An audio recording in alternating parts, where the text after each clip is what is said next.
হ্যাঁ, ভিন্নতা তৈরি করবে যদি প্রকাশকদের জন্য একটা বড় হ্যাসেল হবে আর কি, যে প্রকাশকরা একটা ঘাটতি নিয়ে যাইতে হবে এখান থেকে। ছোট প্রকাশনাগুলো বেশি ঘাটতিতে পড়তে হবে। আমিও একটা প্রকাশনার সাথে কাজ করি, তো ছোট প্রকাশনা যারা তাদেরকে ঘাটতি নিয়েই বাড়িতে যাইতে হবে।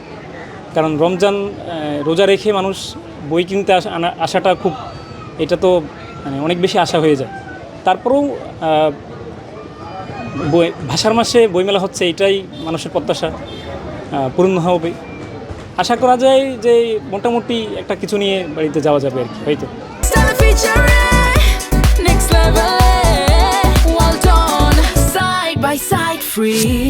হ্যাঁ, ক্লান্তি তো অবশ্যই একটু থাকবে। রমজান মাস রোজা থেকে আমরা অবশ্য বিকেলে বের হয়েছি। বিকেলে আসার পরে এখানে তেমন সেহরির ব্যবস্থা, ইফতারের ব্যবস্থা নেই, তো ইফতার করার জন্য বাইরে যেতে হয়েছে। এখানে একটু পেরেশানি অবশ্যই আমাদের মাঝে ছিল।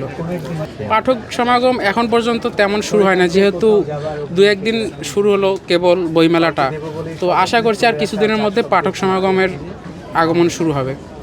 যেহেতু সময়টা কমিয়ে আনা হয়েছে, তো অবশ্যই পাঠকদের মানে এখানে আসার চাহিদাটা একটু বেশি থাকবে, কারণ যেহেতু সময় কম।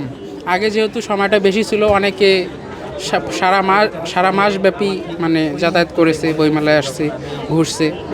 সেই ক্ষেত্রে বলতে পারি আগের বারের তুলনায় এবার এই স্বল্প সময়ের মধ্যে পাঠকদের ভিড়টা একটু বেশি থাকবে।